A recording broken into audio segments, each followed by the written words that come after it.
Unang Korinto, Kapitulo 2. Mga igsoon, sa akong pag-anha aron pagwali sa tinagong kamatuoran gikan sa Dios, wala ako maggamit og lawom o maalamong mga pulong.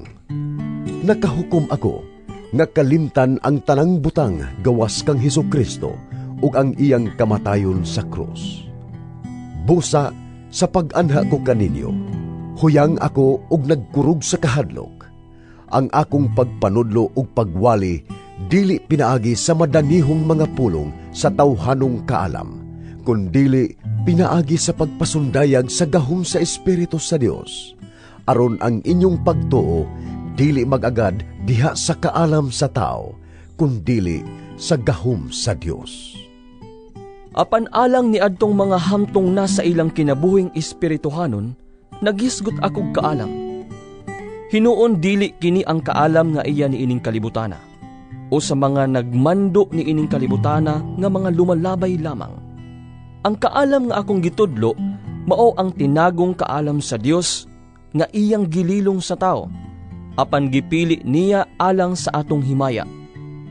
Bisan sa wala pa himua ang kalibutan, ug walay pangulo ni ining kalibutana nga nasayod sa maong kaalam, kay kung nasayran pa nila kini, wala unta nila ilansang sa krus ang Ginoo sa himaya. Hinuon, sumala sa giingon sa kasulatan, ang wala makita og madungog, ug ang wala gayud palandunga sa tao, mao ang giandam sa Dios ni adtong nahigugma kaniya. Apan gipadayag kanato sa Dios ang iyang tinago, pinaagi sa iyang Espiritu. Ang Espiritu nagsusi sa tanang mga butang, bisan pa niadtong labing natago nga mga katuyuan sa Dios. Walay laing nasayod mahitungod sa hunahuna sa usa ka tawo, gawas sa iyang kaugalingong espiritu. Ingon nga ang Espiritu sa Dios lamang ang nasayod mahitungod sa Dios. Wala nato dawata ang espiritu ni ining kalibutana, kundili ang espiritu nga gipadala sa Dios aron atong mahibaw-an ang tanan nga gihatag sa Dios kanato. Busa sa atong pagsaysay sa espirituhanon nga mga kamatuoran, alang ni adtong nakabaton sa Espiritu sa Dios, wala kita magtudlo ginamit ang mga pulong sa kaalam sa tao, kundili sa mga pulong nga gitudlo sa Espiritu sa Dios. Apan ang tao nga wala magbaton sa Espiritu sa Dios, dili makadawat sa mga gasa nga gikan sa Espiritu sa Dios. Dili gayud siya makasabot niini, ug binuang kini alang kaniya, kay kini matugkad man lamang sa espirituhanong pamaagi. Ang taong espirituhanon makatugkad sa bilis sa tanang butang, apan walay makahukom kaniya. Sumala sa gisulti sa kasulatan, kinsay nahibalo sa hunahuna sa Ginoo? Kinsay makatambag kaniya? Apan nabatunan nato ang salabutan ni Kristo. Unang Korinto, Kapitulo 2. Mga igsoon, sa akong pag-anha aron pagwali sa tinagong kamatuoran gikan sa Dios, wala ako maggamit og lawom o maalamong mga pulong. Nakahukom ako nga kalimtan ang tanang butang gawas kang Hesukristo ug ang iyang kamatayon sa krus. Busa sa pag-anha ko kaninyo, huyang ako ug nagkurog sa kahadlok. Ang akong pagpanudlo ug pagwali dili pinaagi sa madanihong mga pulong sa tawhanong kaalam, kundili pinaagi sa pagpasundayag sa gahom sa Espiritu sa Dios, aron ang inyong pagtuo dili magagad diha sa kaalam sa tao, kundili sa gahom sa Dios. Apan alang ni adtong mga hamtong na sa ilang kinabuhing espirituhanon, nagisgot akog kaalam. Hinuon dili kini ang kaalam nga iya ni ining kalibutana, o sa mga nagmando ni ining kalibutana nga mga lumalabay lamang. Ang kaalam nga akong gitudlo mao ang tinagong kaalam sa Dios nga iyang gililong sa tao, apan gipili niya alang sa atong himaya. Bisan sa wala pa himua ang kalibutan, ug walay pangulo ni ining kalibutana nga nasayod sa maong kaalam, kay kung nasayran pa nila kini, wala unta nila ilansang sa krus ang Ginoo sa himaya. Hinuon, sumala sa giingon sa kasulatan, ang wala makita og madungog, ug ang wala gayud palandunga sa tao, mao ang giandam sa Dios ni adtong nahigugma kaniya. Apan gipadayag kanato sa Dios ang iyang tinago, pinaagi sa iyang espiritu. Ang espiritu nagsusi sa tanang mga butang, bisan pa niadtong labing natago nga mga katuyuan sa Dios. Walay laing nasayod mahitungod sa hunahuna sa usa ka tawo, gawas sa iyang kaugalingong espiritu. Ingon nga ang espiritu sa Dios lamang ang nasayod mahitungod sa Dios. Wala nato dawata ang espiritu ni ining kalibutana, kundili ang espiritu nga gipadala sa Dios aron atong mahibaw-an ang tanan nga gihatag sa Dios kanato. Busa sa atong pagsaysay sa espirituhanon nga mga kamatuoran, alang ni adtong nakabaton sa espiritu sa Dios, wala kita magtudlo ginamit ang mga pulong sa kaalam sa tao, kundili sa mga pulong nga gitudlo sa espiritu sa Dios. Apan ang tao nga wala magbaton sa espiritu sa Dios, dili makadawat sa mga gasa nga gikan sa espiritu sa Dios. Dili gayud siya makasabot niini, ug binuang kini alang kaniya, kay kini matugkad man lamang sa espirituhanong pamaagi. Ang taong espirituhanon makatugkad sa bilis sa tanang butang, apan walay makahukom kaniya. Sumala sa gisulti sa kasulatan, kinsay nahibalo sa hunahuna sa Ginoo? Kinsay makatambag kaniya?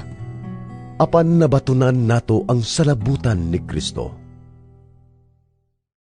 Unang Korinto, Kapitulo 2. Mga igsoon, sa akong pag-anha aron pagwali sa tinagong kamatuuran gikan sa Dios, wala ako maggamit og lawom o maalamong mga pulong. Nakahukom ako nga kalimtan ang tanang butang gawas kang Hesukristo ug ang iyang kamatayon sa krus. Busa sa pag-anha ko kaninyo, huyang ako og nagkurog sa kahadlok. Ang akong pagpanudlo ug pagwali dili pinaagi sa madanihong mga pulong sa tawhanong kaalam, kundili pinaagi sa pagpasundayag sa gahom sa Espiritu sa Dios, aron ang inyong pagtuo dili magagad diha sa kaalam sa tao, kundili sa gahom sa Dios. Apan alang ni adtong mga hamtong na sa ilang kinabuhing espirituhanon, nagisgot akog kaalam. Hinuon dili kini ang kaalam nga iya ni ining kalibutana, o sa mga nagmando ni ining kalibutana nga mga lumalabay lamang. Ang kaalam nga akong gitudlo, mao ang tinagong kaalam sa Dios nga iyang gililong sa tao, apan gipili niya alang sa atong himaya. Bisan sa wala pa himua ang kalibutan, ug walay pangulo ni ining kalibutana nga nasayod sa maong kaalam, kay kung nasayran pa nila kini, wala unta nila ilansang sa krus ang Ginoo sa himaya. Hinuon, sumala sa giingon sa kasulatan, ang wala makita og madungog, ug ang wala gayud palandunga sa tao, mao ang giandam sa Dios ni adtong nahigugma kaniya. Apan gipadayag kanato sa Dios ang iyang tinago, pinaagi sa iyang espiritu. Ang espiritu nagsusi sa tanang mga butang, bisan pa niadtong labing natago nga mga katuyuan sa Dios. Walay laing nasayod mahitungod sa hunahuna sa usa ka tawo, gawas sa iyang kaugalingong espiritu. Ingon nga ang espiritu sa Dios lamang ang nasayod mahitungod sa Dios. Wala nato dawata ang espiritu ni ining kalibutana, kundili ang espiritu nga gipadala sa Dios aron atong mahibaw-an ang tanan nga gihatag sa Dios kanato.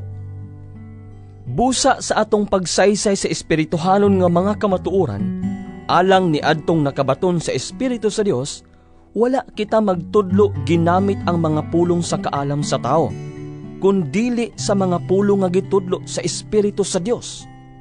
Apan ang tao nga wala magbaton sa espiritu sa Dios, dili makadawat sa mga gasa nga gikan sa espiritu sa Dios.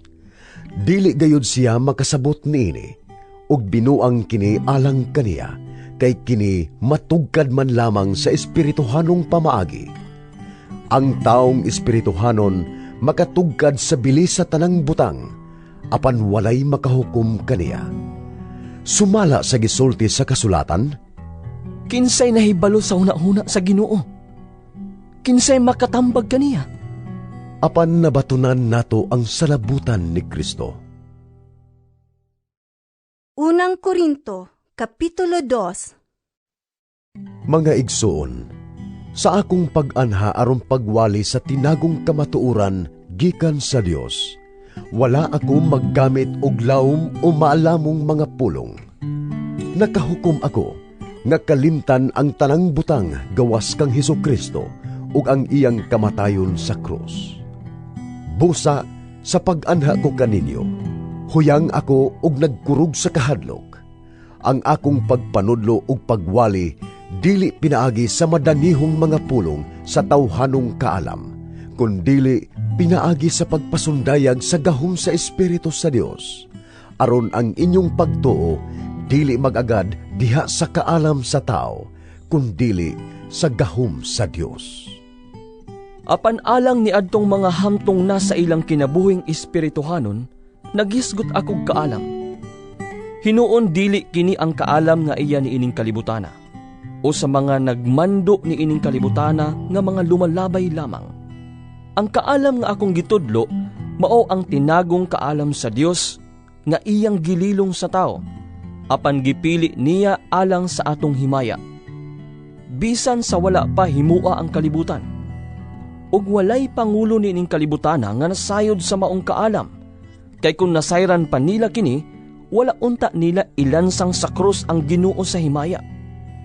Hinuon, sumala sa giingon sa kasulatan, ang wala makita og madungog, ug ang wala gayud palandunga sa tao, mao ang giandam sa Dios ni adtong nahigugma kaniya. Apan gipadayag kanato sa Dios ang iyang tinago, pinaagi sa iyang espiritu. Ang espiritu nagsusi sa tanang mga butang, bisan pa ni adtong labing natago nga mga katuyuan sa Dios. Walay laing nasayod mahitungod sa hunahuna sa usa ka tawo, gawas sa iyang kaugalingong espiritu. Ingon nga ang espiritu sa Dios lamang ang nasayod mahitungod sa Dios. Wala nato dawata ang espiritu ni ining kalibutana, kundili ang espiritu nga gipadala sa Dios aron atong mahibaw-an ang tanan nga gihatag sa Dios kanato. Busa sa atong pagsaysay sa espirituhanon nga mga kamatuoran, alang ni adtong nakabaton sa espiritu sa Dios, wala kita magtudlo ginamit ang mga pulong sa kaalam sa tao, kundili sa mga pulong nga gitudlo sa espiritu sa Dios. Apan ang tao nga wala magbaton sa espiritu sa Dios, dili makadawat sa mga gasa nga gikan sa espiritu sa Dios.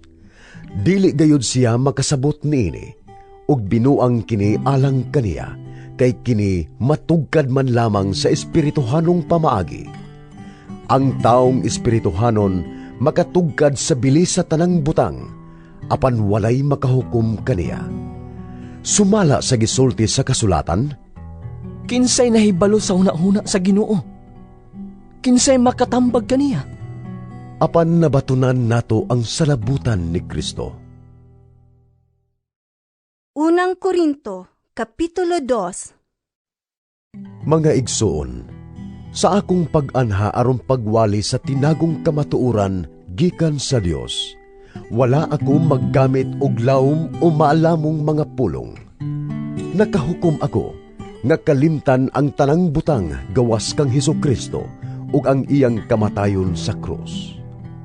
Busa sa pag-anha ko kaninyo, huyang ako og nagkurog sa kahadlok. Ang akong pagpanudlo ug pagwali dili pinaagi sa madanihong mga pulong sa tawhanong kaalam, kundili pinaagi sa pagpasundayag sa gahom sa Espiritu sa Dios, aron ang inyong pagtuo dili magagad diha sa kaalam sa tao, kundili sa gahom sa Dios. Apan alang ni adtong mga hamtong na sa ilang kinabuhing espirituhanon, nagisgot akog kaalam. Hinuon dili kini ang kaalam nga iya ni ining kalibutana, o sa mga nagmando ni ining kalibutana nga mga lumalabay lamang. Ang kaalam nga akong gitudlo mao ang tinagong kaalam sa Dios nga iyang gililong sa tao, apan gipili niya alang sa atong himaya. Bisan sa wala pa himua ang kalibutan, ug walay pangulo ni ining kalibutana nga nasayod sa maong kaalam, kay kung nasayran pa nila kini, wala unta nila ilansang sa krus ang Ginoo sa himaya. Hinuon, sumala sa giingon sa kasulatan, ang wala makita og madungog, ug ang wala gayud palandungan sa tao, mao ang giandam sa Dios ni adtong nahigugma kaniya. Apan gipadayag kanato sa Dios ang iyang tinago, pinaagi sa iyang espiritu. Ang espiritu nagsusi sa tanang mga butang, bisan pa ni adtong labing natago nga mga katuyuan sa Dios. Walay laing nasayod mahitungod sa hunahuna sa usa ka tawo, gawas sa iyang kaugalingong espiritu.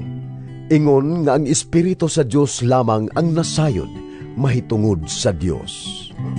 Wala nato dawata ang espiritu ni ining kalibutana, kundili ang espiritu nga gipadala sa Dios aron atong mahibaw-an ang tanan nga gihatag sa Dios kanato.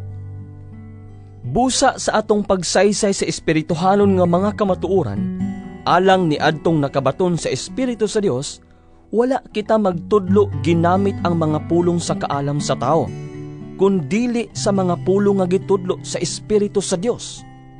Apan ang tao nga wala magbaton sa espiritu sa Dios, dili makadawat sa mga gasa nga gikan sa espiritu sa Dios. Dili gayud siya makasabot niini, ug binuang kini alang kaniya, kay kini matugkad man lamang sa espirituhanong pamaagi. Ang taong espirituhanon makatugkad sa bilis sa tanang butang, apan walay makahukom kaniya. Sumala sa gisulti sa kasulatan, kinsay nahibalo sa hunahuna sa Ginoo? Kinsay makatambag kaniya? Apan nabatunan nato ang salabutan ni Kristo. Unang Korinto, Kapitulo 2. Mga igsoon, sa akong pag-anha aron pagwali sa tinagong kamatuuran gikan sa Dios, wala ako maggamit og lawom o maalamong mga pulong. Nakahukom ako nga kalimtan ang tanang butang gawas kang Hesukristo ug ang iyang kamatayon sa krus. Busa sa pag-anha ko kaninyo, huyang ako og nagkurog sa kahadlok.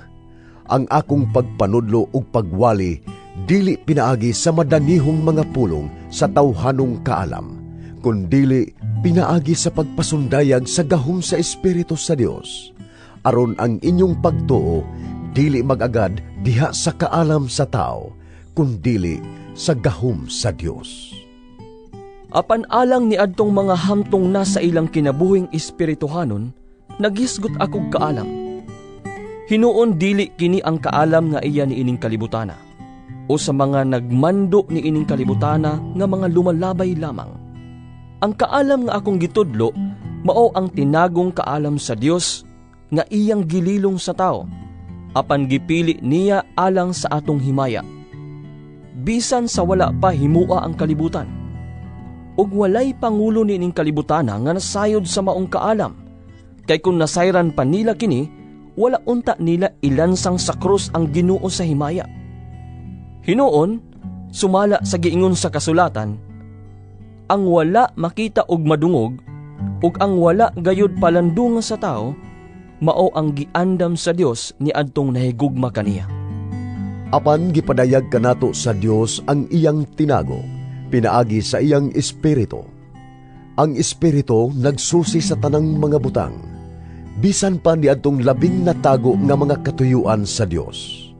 Walay laing nasayod mahitungod sa hunahuna sa usa ka tawo, gawas sa iyang kaugalingong espiritu.